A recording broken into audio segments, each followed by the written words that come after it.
Module 14. And now the tale of Margot Silvestri, who was having a problem with her husband Max that was spilling over into the rest of the family. They'd been married for 6 years, and some of the sparkle had gone out of the marriage. Margot felt that something was missing, but she wasn't sure what it was. Max was all right. He didn't hit her or anything, nothing like that, but it seemed as though he was paying less and less attention to her. He said he loved her, but when he said it, he might have been asking her to pass the potatoes for all the passion there was in his words. Was there anything in the PDQ material that would help her? She didn't quite understand how a doppelganger, how her counterpart could help her, even if she believed that she was actually talking to a parallel self. She listened to the modules over and over. Then one day she went into the alpha level and was so relaxed that she just started daydreaming. And you know what the big difference between dreaming and daydreaming is? It's control. A daydream is a dream that you control.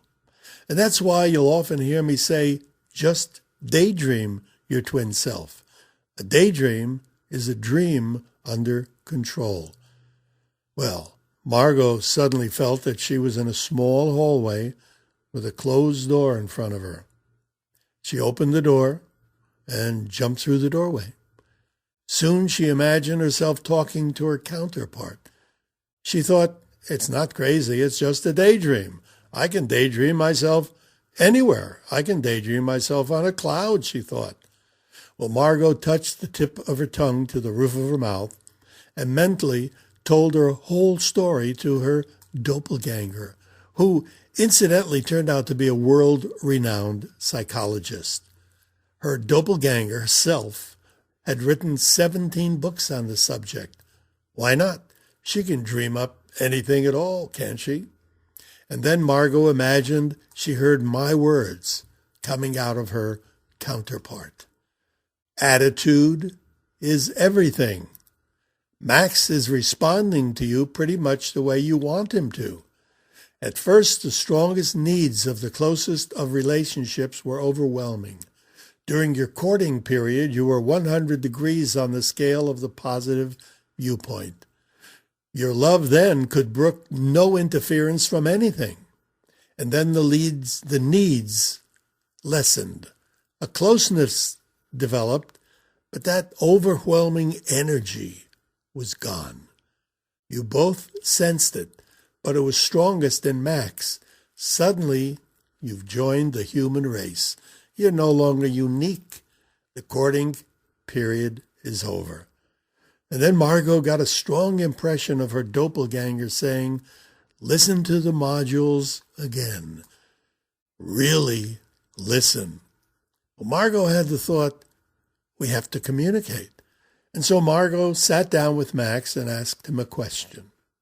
Now she had learned that the right question, the question that gives the other person cause to think, was vital. But she knew the right question. So when they both sat down together, she asked, Max, what would your life be like without me? Don't answer now, because I want you to seriously think about how your life would be without me. And after you consider that, I want you to write 10 things that you appreciate about me. Be honest and take your time. Max, she continued, please, just do it. Don't question it. This is the most important thing in my life right now, so think and write. With that, Margot left the room. And when she came back about 30 minutes later, Max looked rather sheepish.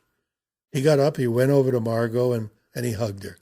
Finally, after kissing her cheek, he took her by the hand and led her to the couch, where they had a long, satisfying conversation for the first time in their entire relationship. Margot had used alpha, a doppelganger, quantum jumping, a daydream, the bhaga, and most of all, her attitude. Her attitude had changed. Nothing is worse than a person caught in a situation and they cannot find a way out. PDQ offered Margot a way out. And best of all, she took an action. She decided to take it a step further and fill another of Max's needs. Max loved to fly kites. Margot thought that was strictly for children, which really made her question Max's maturity.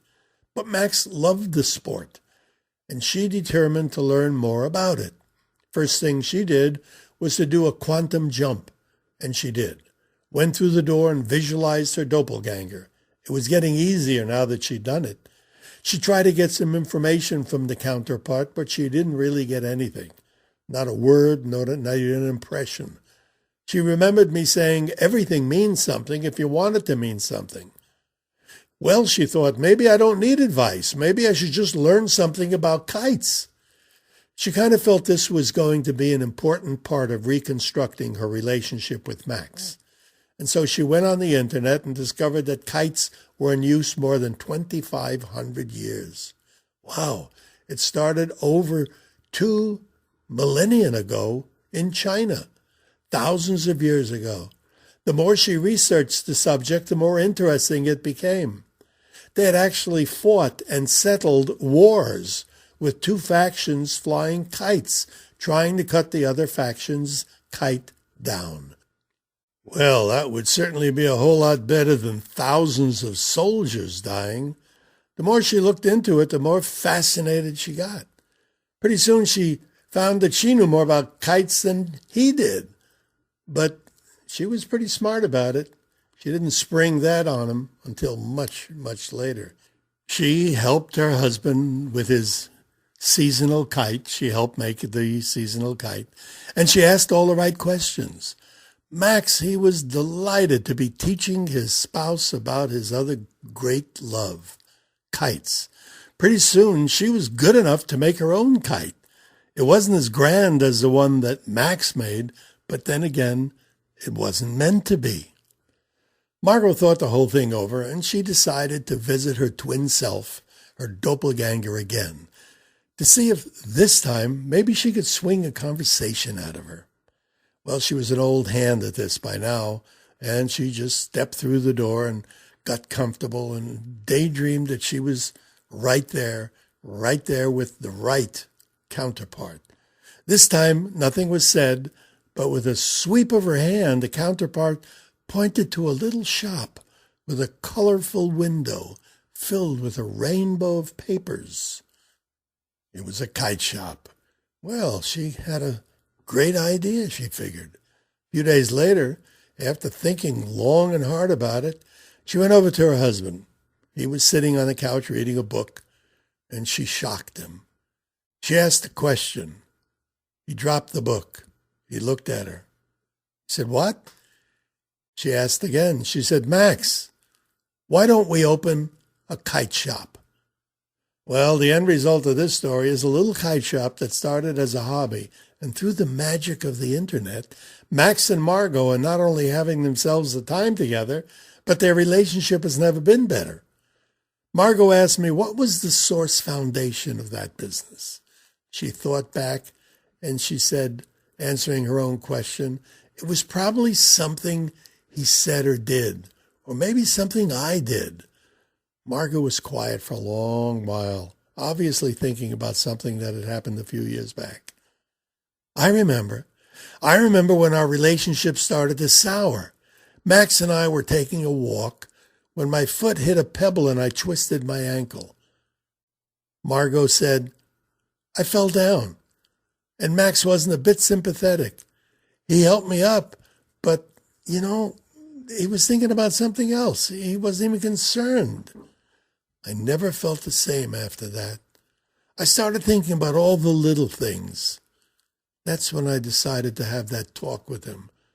So I guess, Margot said to me, my twisted ankle is the source foundation of our kite shop. No, it's not, Margot. Think about it. You now have a wonderful relationship and a growing business that can only make your relationships better because of a tiny little pebble. Margot actually taught me something. She said that when she used the quantum jump, She just made herself comfortable somewhere, closed her eyes, and just jumped through the doorway. And I've since discovered that simply daydreaming yourself in the right dimension, the one that leads to the right doppelganger for you, that works just fine. And that's what the next alpha mental conditioning exercise is going to be doing for you. So see if this one works better for you. And if it does, use it.